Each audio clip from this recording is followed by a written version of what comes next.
Hey everybody, Kevin Scrimmer here on Scrimmer Games. Welcome to Gamers Reality, and this is Gamers Reality news about Pokemon Sun and Moon. So I think this released a day or two ago. I've been so busy with work and graduate class that I have not had time to look. So I am going to look right now. Pretty dang excited. Let's check this out. Alright, here we go you guys. Which you guys already probably seen. Type Null. Normal ability battle armor. Is that his name? I'm confused right now. What the heck? I'll have to look at that again later. Jagmo-o. Bulletproof, soundproof. Oh, he's cute. He's like a little dino. Because he is. It's an actual dragon this time, you guys.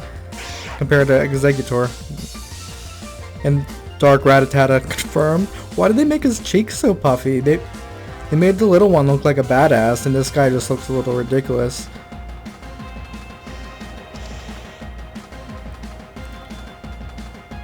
They're set 12 hours apart. Wait, each game is a 12-hour difference? Or certain events will play out differently?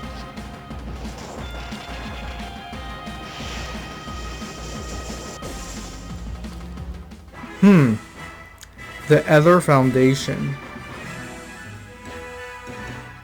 Welcome to Ether Paradise, Ether Foundation's own private island.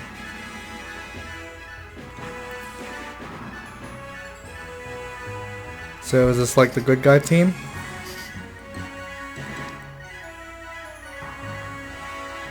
Artificial island, that's interesting.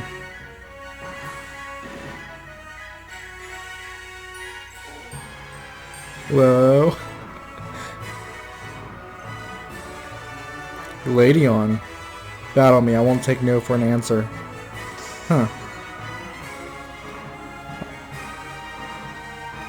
I wonder if that's like one of the main rivals. Zygarde cells and cores just like in the anime, you guys. That's awesome. That is so cool. That is like a freaking MMO type thing. Pokemon Snap, quite literally.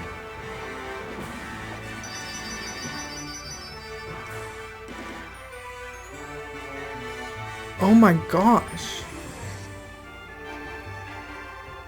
Whoa!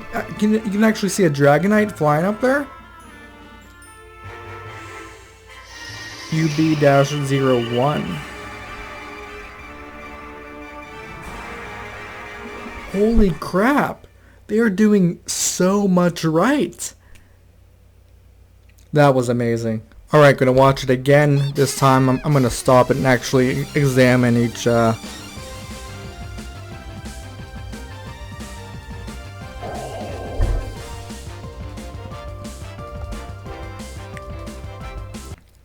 that his name? Type Null? I guess we'll find out. I guess he has different types. Maybe this is the one with different types. Type Null, meaning normal, probably. Jangmu. Almost sounds like a freaking cow. He's a cute little dragon guy.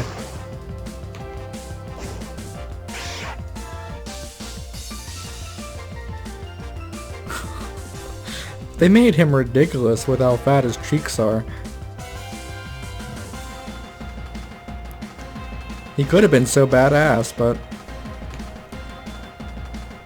Okay, I'm wondering if the games are set 12 hours apart or if these hours actually cycle. So I wonder if you get Moon, you're going to be mostly playing at night. And if you get Sun, you're going to be mostly playing in the day.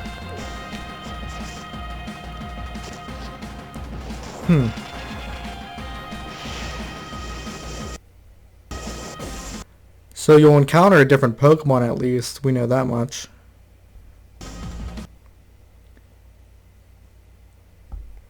And the day and night setting will be different. The Ether Foundation. Welcome to Ether Paradise, Ether Foundation's own private island. I will be like a mother to all of those poor Pokemon and shower them with love. Even Pokemon from distant worlds, far from the Alola region, are worthy of my love. Meaning Kanto Pokemon.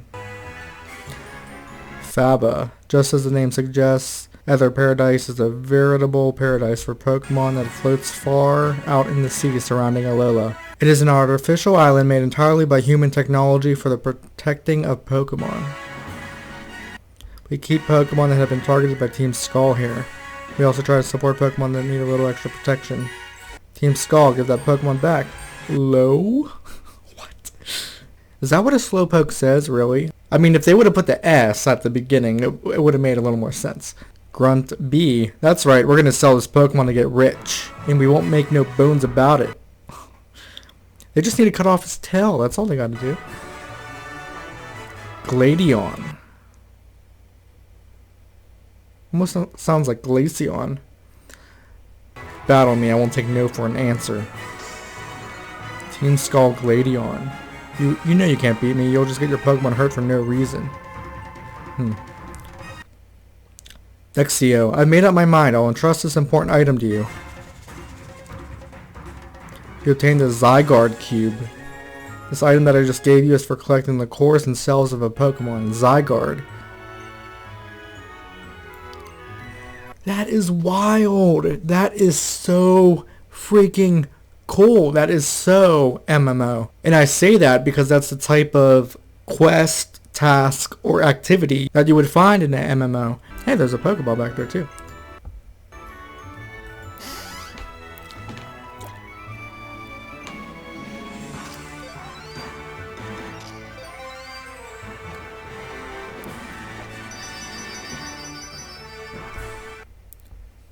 I wonder if those are just for show.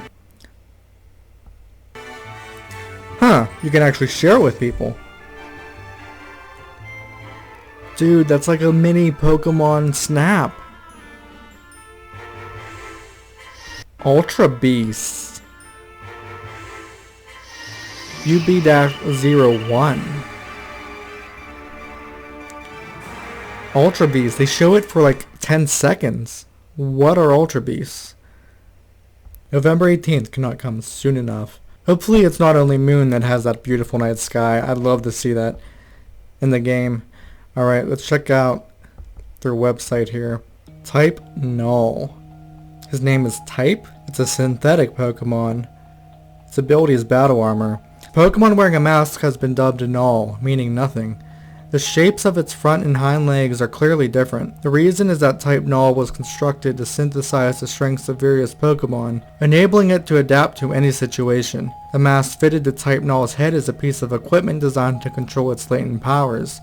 It's extremely heavy, so it also serves to hinder Type Null's agility. To complete a certain mission, there was need of a Pokemon powerful enough to rival those Pokemon often spoken of in mythology. Huh. He's like part land, part sea. He's really weird looking. But he's also interesting. Here's Jangmo-o, scaly Pokemon dragon, 2 feet tall, 65.5 pounds, bulletproof and soundproof. Jangmo-o has the pride of a warrior, although it remains humble about its capabilities. In its pursuit to become stronger, it never neglects its training. Because Jangmo-o uses the scales on its head for both offense and defense, it never turns its back to its enemies. Many trainers see this behavior and take it as proof that Jangmo-o is a valiant Pokemon. Jangmo-o gather in harsh locales like canyons where no other people or Pokemon are around to live together as they train. Wow, that's pretty cool. He sounds like a really cool Pokemon. I actually want him in my party already. I'd like to see his evolutions though. Okay, they got the Alolan Rattata up now. Dark normal, 1 feet tall. Height 8.4 pounds. Alolan Rattata's form changed as a result of their battle for territory with Yungoos. Unlike ordinary Rattata, urban areas are Alolan Rattata's main habitat. They are nocturnal and live in nests of several dozen. Alolan Raticates serve as their bosses. As a countermeasure to the exploding Rattata population in the Alola region, Yungoos were imported and released. To better avoid Yungoos, Rattata changed their preferred environments and circadian rhythms. These adaptations to their new environment led to a changed form. Alolan Rattata have an excellent capacity for sniffing out delicious fresh foods in Alola. They pay no attention to foods that aren't fresh. And that supports my new series, No BS Game Thesis, the Darwinian evolution theory for Pokemon Sun and Moon. Raticate, it gets a foot and 4 inches taller, 56.2 pounds. Because urban areas are their main habitat, their diet is higher in calories than ordinary Raticates. As a result, they have become hefty. Well, at least they gave them a good reason why they're fat. A lowland Raticate prefers to eat only fresh fruits and high-class ingredients. There are rumors that a certain top-notch restaurant takes advantage of a lowland Raticate's taste buds by bringing it along when choosing ingredients to buy and having it taste new dishes. A lowland Raticate continually stockpile huge amounts of food in their nests. They mostly prefer to send out a lowland Rattata to gather food while they themselves stay home in their nests and just eat. A lowland Raticate is the totem Pokemon of the trial that takes place in Verdant Cavern on Melee or Malimi. I'm not even going to try to pronounce that. Island in Pokemon Moon. It summons Rattata to help it confront those who take on the trial. Gumshoos appears as the totem Pokemon in Verdant Cavern in Pokemon Sun. So who would you prefer? Would you prefer getting the Gumshoos totem Pokemon or the Raticate totem Pokemon? Assuming we can catch totem Pokemon. Okay, here we have Ultra Beast. In the Alola region, rumors are flying about mysterious creatures known as Ultra Beasts. Ultra Beasts possess mighty powers and could pose a threat to humans and Pokemon, so they are feared. It appears that the Ether Foundation is also conducting research on these Ultra Beasts. According to rumor, multiple Ultra Beasts exist, each of them called by a code name. UB-01's body is composed of a glass-like substance. However, it's constantly changing shapes, never settling on one. So maybe that's why it's called UB1. It has more forms or shapes. Either that, or there's similar Pokemon that look like it, and it would be called UB-02. While evidence of something like a survival instinct can be observed in UB-01, no one knows whether it has a will of its own or any emotions. It's said that, for some reason, its movements resemble those of a young girl. Either it's graceful, or there's a really weird story behind that. It's a really cool looking Pokemon. I don't even think we know what type it is. I don't know if these are like just legendary Pokemon or like very rare Pokemon, or I don't know. But they seem really cool and I cannot wait to find out. Like, that's an awesome jellyfish looking Pokemon right there. They gave us a lot of new features and news and info in that one little trailer. A thorough analysis of the secrets of the two different worlds of Pokemon Sun and Moon. Some of the Pokemon that appear in Sun and Moon are different, of course. What's more, there's a difference in the way time is set in the two games. Except for a few scenes, time in Pokemon Sun and Moon is tied to the actual time. Pokemon Sun operates on the same time as your Nintendo 3DS system, but time in the world of Moon is shifted by 12 hours. So, Pokemon Sun will be the same exact time, so if you play in the day, it'll be in the day. If you play at night, it'll be at night. So, Pokemon Moon, if you play it at night, then inside the game, it'll be day. If you play it during the day, inside the game, it'll be night, is what I'm assuming. Some of the Pokemon that appear in Sun and Moon are different, including Solgaleo and Lunala, which hold the key to the story. It seems that some of the Pokemon that appear as totem Pokemon in the trials are also different, as we have seen with the Raticate and the Gumshoos or Gunshoos. Okay, so the same exact scene versus day. Ooh. I might have to get both games. Look how beautiful it looks during night though. My wishes for Pokemon Sun and Moon. The comments below come from Game Freak's Shigeru Omori, the director of these games, who expressed the wishes that poured into the creation of Sun and Moon. Why I chose Sun and Moon for the titles. We live on a planet overflowing with life. This Earth of ours revolves around the Sun, and in turn the Moon revolves around the Earth. When you look at the Sun and the Moon from Earth, they appear to be traveling through the sky in similar orbits, but when you change your perspective, you come to realize that their orbits are completely different. Yet the Earth and the Sun and Moon are all tied to one another, and life grows and flourishes as they work their influence upon one another. Humans also interact with people of all different kinds. They influence one another and in turn are influenced by others. It is only through this miraculous balance that we can live here as we do. In these titles, what I wanted to express is the brilliance of life and of the relationship between humans and Pokemon as they influence one another. That is why I chose to name them after the Sun and Moon, which has so much influence over our own Earth. That's pretty cool. Why the two titles take place in different worlds. Between Sun and Moon, there is a time difference of 12 hours. This was our first attempt at making such a great difference between two game versions. In the Alola region, the Pokemon you might encounter on the same route can vary between day and night, and so this time difference allows players to have a completely different experience. And it doesn't stop at Pokemon, some events are also different from one version to the other, so I hope you all can enjoy both worlds to the fullest. Why we're so particular about expressing night and evening? To show the Alola region's rich nature and beautiful towns, we were very particular about the lighting. Thanks to that, the same location can have a completely different appearance depending on the time, sometimes wrapped in the gentle glow of moonlight, sometimes illuminated by the crimson of the sun setting over the sea. That sounds beautiful. At times, the same event will feature different natural phenomena in the two versions, which can only be seen in either Sun or Moon, so I hope it will be fun for players to compare the two and find these differences. We've poured ourselves into our work so that you can feel an atmosphere and sense of closeness that makes it seem as though you are in the Alola region yourself. That's awesome. Very cool. Find Pokemon all over the place with the Poke Finder feature. The feature known as the Poke Finder allows you to take pictures of Pokemon you find. It's loaded into the Rotom Dex. When you use the Poke Finder in certain photo spots scattered throughout the Alola region, you can take pictures of Pokemon. These pictures you take will be evaluated, and as you take better pictures, more features like the ability to zoom in become available. That's really cool, so it is like Pokemon Snap. Alright, let's check out Snorlax's features too, since I didn't get to read this. As a special bonus for early purchase of Sun and Moon, you can receive a gift, Munchlax, that evolves into Pulverizing Snorlax. Those who purchase Sun and Moon by Wednesday, January 11, 2017, have a lot of time, are eligible to receive an early purchase bonus via their internet connection, a Munchlax that evolves into Pulverizing Snorlax. This Munchlax is holding a special item called Snorlium Z. By evolving Munchlax into Snorlax and having it hold the Snorlium Z, Snorlax becomes able to use a special Z move, Pulverizing Pancake. Z moves are special Pokemon moves that are used in the Alola region. Trainers send a natural power called Z power to their Pokemon to power up their Pokemon moves. Because it requires all the combined power of the Pokemon and the trainer, a Z move can only be used once per battle.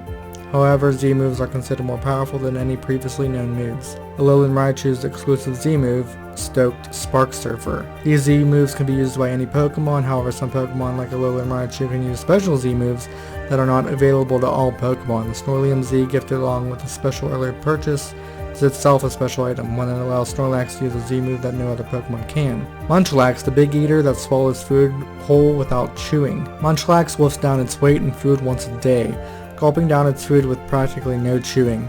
It hides food under the hair on its body, but it forgets about it. If your friendship with it is high enough, when it levels up, it will evolve into Snorlax. The special Munchlax will know the move Hold Back, which it cannot normally learn. Hold Back is an attack move that leaves its opponent with just 1 HP. It can reliably weaken an opposing Pokemon, so it's useful when you're trying to catch wild Pokemon. Battle with Munchlax a lot and catch lots of Pokemon. That's pretty cool. The Munchlax being gifted will know the move Happy Hour, which you cannot normally learn. When you use Happy Hour during a battle, you will receive twice as much prize money after the battle. That could be really good. Collect lots of prize money to give yourself an advantage on your adventure. A Pokemon that has blocked the path of many a trainer, Snorlax. It's not satisfied unless it eats in excess of 880 pounds of food per day. When it's done eating, it promptly goes to sleep. Snorlax's typical day consists of nothing more than eating and sleeping. It gets fatter and fatter and moves less and less. Anytime it's not eating, it's sleeping. It's such a calm Pokemon that it's usually not even bothered by children using its belly as a playground. Snorlax's stomach is extremely strong. Its digestive juices can dissolve any kind of poison, so eating rotten food doesn't affect it. Previously, Snorlax has always been portrayed as just sleeping all the time. For the first time, it will open up its hidden potential and be able to use the powerful Z move Pulverizing Pancake. By pouring a Z power into a Snorlax that is holding Snorlium Z, Giga Impact transforms, enabling Snorlax's Z move to be used. Okay, so it needs to know Giga Impact, then it'll transform into that new move, I guess? Experience its overwhelming strength in Sun and Moon. Cool. So the Ether Foundation, they work in the Alola region. The Foundation's goal is to care for Pokemon that have been hurt. The Ether Foundation has constructed an artificial island called Ether Paradise. I wonder if that's the one in the middle, or if that's one of the hidden ones, or one of the 4. There, they not only provide shelter for Pokemon, but also conduct various research projects. It seems that the main character will also be able to visit Ether Paradise during the adventure. Lusamine. The lovely Lucamine functions as the Ether Foundation's president. Faba. The Ether Foundation branch chief sports green sunglasses are his signature accessory. He seems very proud of his position as branch chief. Wiki. The assistant branch chief of Ether Paradise has a caring personality, so she is loved by all the Ether Foundation employees and employees of the Ether Foundation. The employees of the Ether Foundation shelter and care for Pokemon. Their uniforms appear to depend on which division they belong to. That seems like a really cool group to have in the game. I'm pretty excited for that. So a pair of trainers investigating Zygarde. Dexio and Cena will show up as you progress through your adventure. These two appeared in Pokemon X and Y as the professor's assistants. Wow. We'll give you an item called a Zygarde Cube and ask you to collect Zygarde cores and Zygarde cells during your adventure in the Alola region. Cores and cells can be found all over Alola.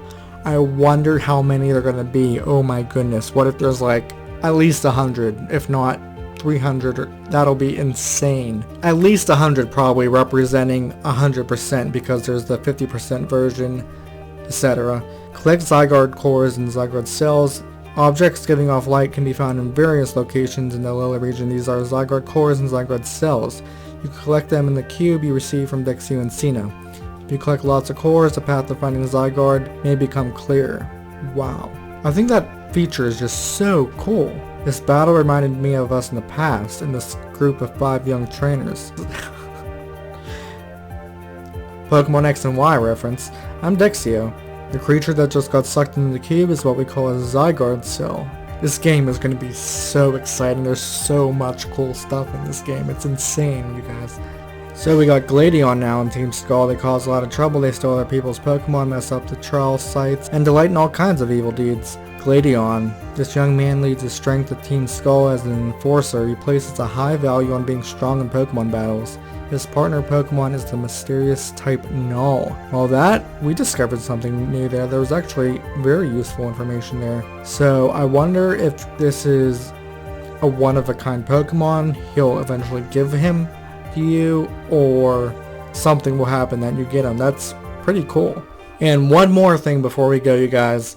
A new trailer for Sun and Moon dropped today, and while it was mostly uninteresting footage, for a split second you can catch a glimpse of a guy with a very distinctive face.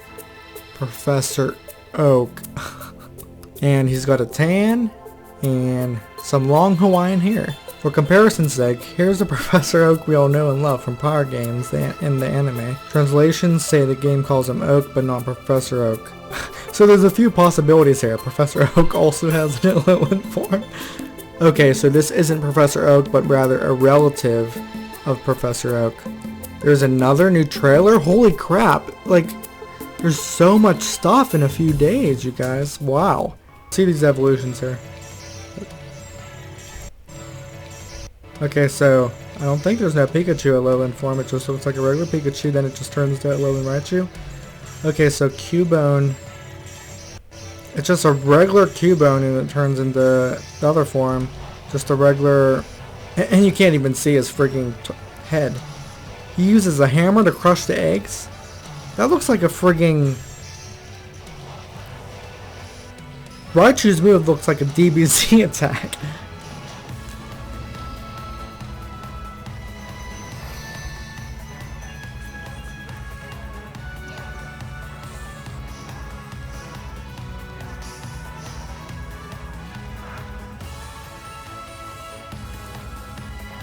Hypno. Starmie and just like, was it Corsola?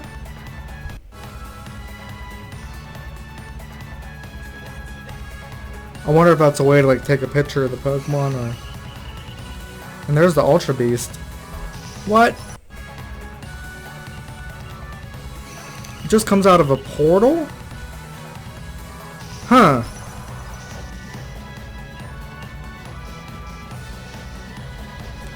Whoa, this is so much. Dude, look at all the Pokemon around. The character models look so good. It'll be so cool to see just Pokemon like that just everywhere. So I am just blown away, you guys. This is going to be so amazing. This game is going to be awesome. That's all the Pokemon Sun and Moon news for today, and there was a lot of it. Please like this video if you enjoyed it, and if you are excited for Sun and Moon, I appreciate your support. Comment down below and let me know your favorite new feature or whatever you're excited about, your favorite new Pokemon. And if you haven't, make sure you click that subscriber button down on the screen so you can catch more Pokemon Sun and Moon news, and I will be streaming Sun as soon as it's released, and I want you guys there with me. We can help each other out, trade Pokemon that are unique to the game, and whatever else is unique. We'll all chat it up and have a lot of fun. So subscribe, so I'll see you there. I'd really like that. Feel free to share this video so that others can check it out. Check out the social media links below where you can follow me on Twitter. And make sure you go to gamers-reality.com, the channel's website, and sign up for the free newsletter right here. And you'll get a bunch of free awesome stuff straight to your inbox, such as stream times, videos, blog posts, before anyone else. Alright, as always, thank you so much for watching, and I shall see you next time. Peace.